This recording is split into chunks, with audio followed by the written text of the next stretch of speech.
She thought I didn't notice. That's the part that still amuses me. We'd been married 8 years, not perfect, but steady. We laughed over burnt toast, argued about nothing, made up before bed. Or at least we used to. Then, a few months back, something changed. She started pulling away. No more late-night touches, no warmth in her eyes, just polite smiles, excuses about being tired or stressed. At first I believed her. Then I noticed the phone turned face down, the sudden obsession with girls' nights, and a new perfume she never wore around me. When she refused intimacy for 3 straight months, I stopped asking. I just watched. That's when she started talking about wanting a baby, out of nowhere. Suddenly she'd smile sweetly and say, "Maybe it's time we try again." I remember the way her voice trembled, not from excitement, but from fear of what I might already know. She didn't realize I'd already checked. The home pregnancy test hidden behind the bathroom cleaner, the late-night pharmacy receipt she forgot to delete from her email, the doctor's call she answered in the hallway, too softly, but not softly enough. She was pregnant, and not by me. The math didn't lie. Neither did biology. So I smiled, said nothing, and started planning. I didn't rage, I didn't accuse, I calculated. While she slept beside me, I went to work, quietly transferring assets, locking accounts, updating the will. I recorded everything: messages, photos, hotel bookings. I even hired a private investigator to confirm what I already knew. He didn't disappoint. The man was someone I knew, a coworker she swore she barely talked to.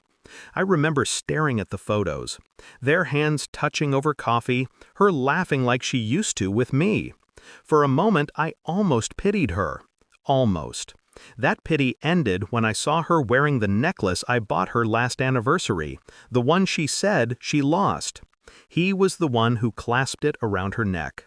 So I decided to let her have what she wanted: the fantasy, the baby, the life she thought she could control. All I needed was the right moment to end the illusion. That moment came on a quiet Saturday evening.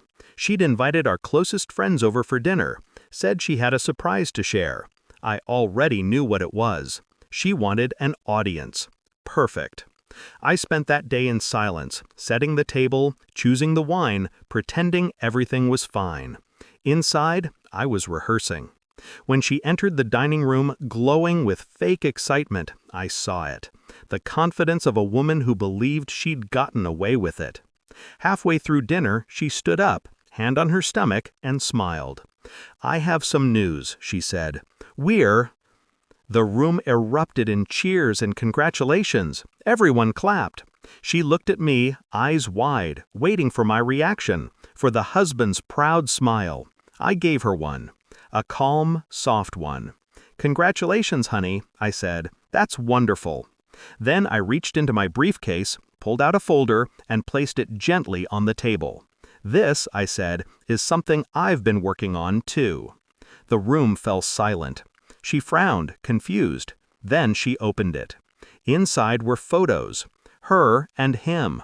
Hotel invoices. Ultrasound dates that didn't match our last time together. Copies of her messages. The ones she thought she deleted. Her face drained of color. My friend's smiles froze. "Why are you doing this?" she whispered. I leaned back, calm. "You said we were expecting. I just thought they should know who the father really is." She tried to speak, but the words stuck in her throat. Her hands trembled. I kept my voice low, steady. "The house is no longer in your name. Neither are the accounts. You'll get the car, though. I'm not cruel." Her lover's wife, also one of our guests, stood up, shaking. I'd made sure she was invited. The man couldn't look at anyone.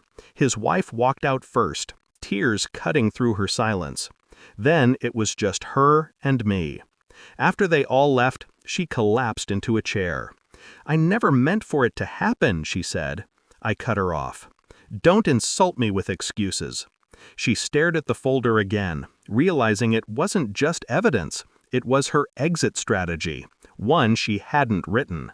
Divorce papers, already signed on my end. She'd lose everything she built with my name. The silence stretched. Then she whispered, "You planned all this?" I met her eyes. "From the moment you lied about being tired." I left her there, in that perfect dining room, the candles still flickering, the dinner untouched. Outside, the night air felt lighter. 8 years of marriage ended not in a fight, but in quiet justice. People think revenge needs anger. It doesn't. It needs patience, control. As I drove away, I looked in the rearview mirror and saw the house shrinking behind me. And for the first time in months, I felt free.